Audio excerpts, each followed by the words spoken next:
Tom and Jerry had a shockingly good opening weekend at the box office. Ever since the start of the pandemic, studios releasing movies on the big screen has been a gamble.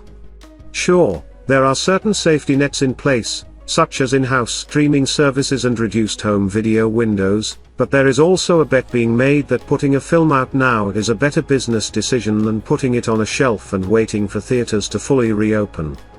For the features that do come out, there are obviously altered expectations, but it is worth recognizing that there have been some success stories. The latest example is director Tim Story's Tom and Jerry, which just managed to have the second best opening weekend of any title put out since last summer.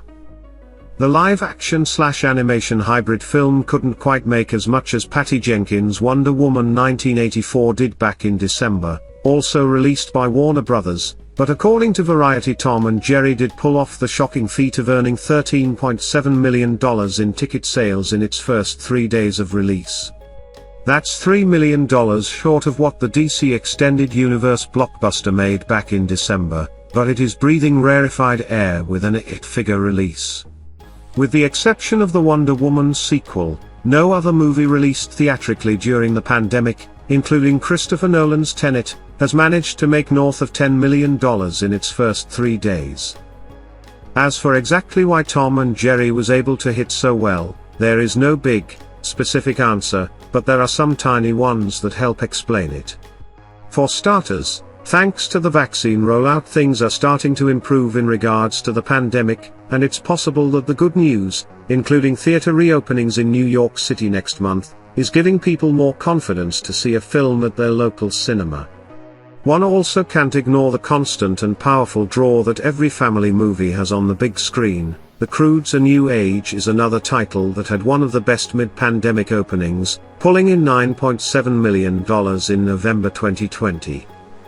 The biggest contributor to the surprise factor in this box office success, however, is the fact that Tom and Jerry was simultaneously released this weekend on HBO Max.